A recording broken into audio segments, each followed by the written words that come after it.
हम माननीय अनंत विजय जी, आइए जरा हमारे यहाँ मालवीय भवन बीएचयू में पड़ा हुआ है मालवीय वाङ्मय, खोज के जरा दिखा दीजिए कि नेहरू की मालवीय जी के प्रति क्या थी। ये जो आरएसएस के चश्मे से देखेंगे ना, आनंद आपको दिखाई देगा गलत। नेहरू और मालवीय ने तो सब में पैरवी भी की है, लॉ भी किया है, साथ में रहे हैं। हमारे 3 बार के अध्यक्ष के शर्मा कुछ कह रहे, रोहित आ रहा है उसके बाद। के शर्मा बहुत देर से कुछ कहना चाह रहे हैं। के शर्मा काउंटर कर रहे हैं रत्नाकर त्रिपाठी आपको। के शर्मा, यस। देखिए, मैं ऐश्वर्या जी एक बात कहना चाहता हूं। कहीं का ईंट, कहीं का रोड़ा, कहीं का पत्थर जोड़ के भानुमति का कुनबा बनाने की कोशिश बना लिया ना आरएसएस ने। जो विषय है उस पे बात करें। दुनिया भर की कथा कहानी यहां से वहां तक घूम रहे हैं और एक विषय पर आपको जवाब देते नहीं बन रहा। मैं सरवर साहब को भी बता दूं कि 20 सितंबर 1950 ये डेट है। इस डेट में ये जो है प्रसंग घटा है और इसी का जिक्र जो है मणि बहन ने किया है।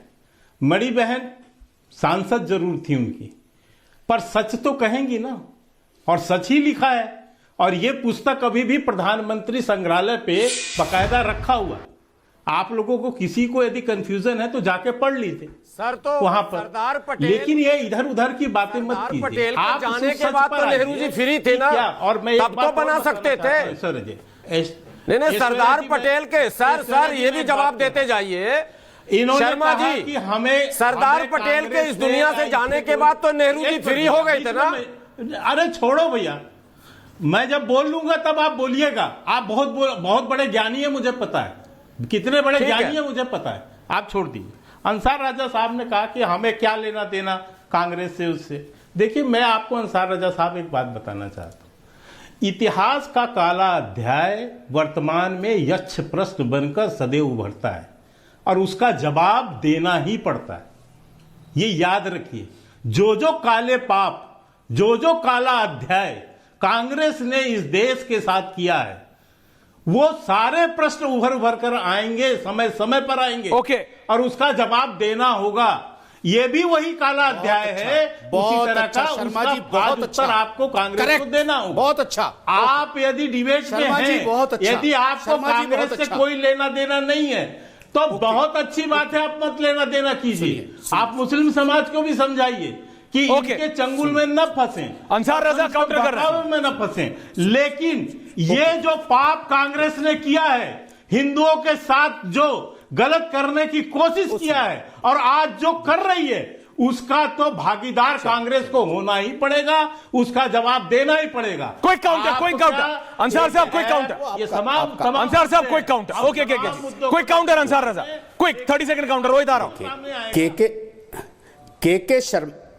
के शर्मा ने जो बात कही है, मैं उनकी बात से पूरी तरीके से सहमत हूं। हाँ, लेकिन जो पुरानी चीजें हुई हैं उनको दोहराया जाएगा। हाँ। उनको दोहराया जाएगा, उनको याद किया जाएगा। गांधी को किसके कहने पे मारा गया है ये भी बताना पड़ेगा।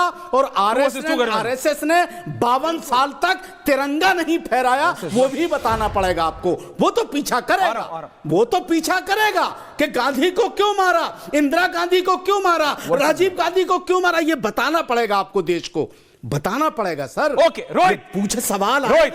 ओके अंसार साहब, क्विक फिर आ रहा हूं। फैसला बोलना चाह रहे हैं। आनंद दादा आ रहा हूं। रोहित बोलो, ये सुना आपने। फैसला आ रहा हूं। रोहित ये क्यों चुप है, अभी तक उनके ओपनिंग कमेंट्स भी नहीं हुए, 34 हो गया। रोहित देखिए, हमें कोई लेना देना नहीं। अंसार साहब बोलिए, अभी 10 सेकंड, थोड़ा तो क्रिस्प बोलिए। अरे चुप ना रहिए अंसार साहब, अब कितना बोलिएगा, खखुआ करके एकदम बोलने लग जाते हैं। सुनिए भी थोड़ा।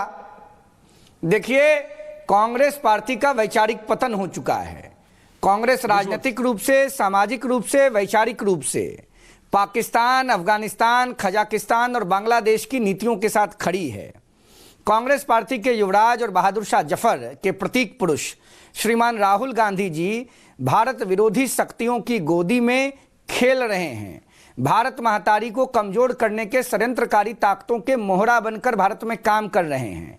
देश के संसद को न चलने दिया जाए, इस प्रयास में सुबह से शाम राहुल गांधी अहर्निश प्रयत्न कर रहे हैं। सनातन धर्म का विरोध कांग्रेस पार्टी का एकमात्र एजेंडा है।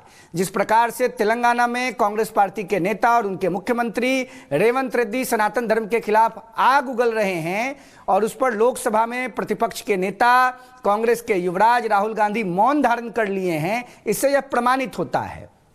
अब आइए आप जवाहरलाल नेहरू जी के संदर्भ में देश के सबसे जिम्मेवार नेताओं में से एक देश के रक्षा मंत्री आदरणीय राजनाथ सिंह जी ने जिस प्रकार से कहा है उसमें कोई झूठ थोड़े है। जिस प्रकार से गांधी जी जब सनातन के पक्ष में बोलते थे, सरदार वल्लभ भाई पटेल हों या राजेंद्र प्रसाद हों, आज राजेंद्र प्रसाद जी की जयंती है, उनको भी याद करना होगा। मेरे बिहार के रहने वाले थे, सिवान के रहने वाले थे, मैं उनके प्रमंडल का रहने वाला हूं।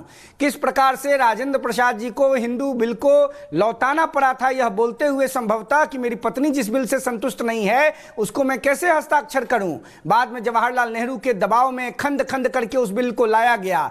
किस प्रकार से प्रारंभिक दिनों से सनातन धर्म को कमजोर करने के षड्यंत्र में जवाहरलाल नेहरू जी ने पूरा योगदान दिया, यह देश से छिपा हुआ नहीं है। राजेंद्र प्रसाद जी माघ मेला में जाकर बैठते थे, रहते थे, कल्पवास करते थे और जवाहरलाल नेहरू जी को गंगा महारानी से घृणा था। सोमनाथ मंदिर जाना नहीं चाहते थे, कहते थे कि देश का प्रधानमंत्री मंदिर जाएगा। अब मस्जिद जाने के लिए पूरा कांग्रेस परिवार खड़ा रहता था। देखिए, देश सब समझ चुका है और बीएलओ की चर्चा कोई मित्र कर रहे थे। मैं देश के प्रधानमंत्री माननीय नरेंद्र भाई मोदी जी से और देश के गृह मंत्री आदरणीय अमित भाई शाह साहब से हाथ जोड़ के अपील करता हूं, सीबीआई की जांच कराइए। बिहार में एक भी बीएलओ का, कर्मचारी का, अधिकारी का मिसहैपनिंग नहीं हुआ। उत्तर प्रदेश और बंगाल में शुरू हुआ, जरूर समाजवादी पार्टी और तृणमूल कांग्रेस इस पूरे घटनाक्रम में संलिप्त है और हमको लगता है सुनियोजित हत्या कराया जा रहा है मुख्य चुनाव आयुक्त को, भारतीय चुनाव आयोग को और देश की लोकप्रिय सरकार को बदनाम करने के लिए। ये गंदा खेल हो रहा है विपक्ष द्वारा। इस खेल का पर्दाफाश होना चाहिए। क्या करवा रहे हैं ऐश्वर्या जी अपने चैनल पे? आप ऐश्वर्या जी क्या कहलवा रहे हैं आप? क्या बोला अंसार साहब? आपका जिम्मेदार चैनल है भाई साहब। क्या बोला अंसार साहब? ऐश्वर्या जी आ रहा हूं। वो कह रहे हैं कि इनको प्लानिंग से मरवाया गया है बीएलओ को और आपने उसको चलवा दिया। अच्छा, पूरा नहीं सुनते हैं क्या? पार्टी और तृणमूल कांग्रेस को पूरा नहीं सुनते हैं क्या अंसार साहब? सिलेक्टिव हियरिंग प्रॉब्लम हो गई है। सिलेक्टिव हियरिंग प्रॉब्लम हो गई। पूरा बोला उन्होंने भाई? He is calling for an inquiry. उन्होंने उस पैनलिस्ट ने बोला कि इंक्वायरी कराओ, दूध का दूध पानी का पानी हो जाएगा। प्रधानमंत्री है जो इल्जाम लगा रहे, क्यों, किस बात की इंक्वायरी? अच्छा, किस बात की इंक्वायरी? ओके, कौन इल्जाम लगा रहा है? Okay, point taken. सरवर साहब, ये डिबेट को डीरेल करो, प्लीज रिलैक्स। सरवर साहब, अंसार साहब मैं आ रहा हूं, आप अपने टाइम पे बोलिएगा। सरवर साहब, आप तो मुझे बताइए। ऐश्वर्या जी बहुत वरिष्ठ नेता हैं के शर्मा जी और भारत की सबसे बड़ी पार्टी के, बल्कि दुनिया की बड़ी पार्टी के प्रवक्ता हैं।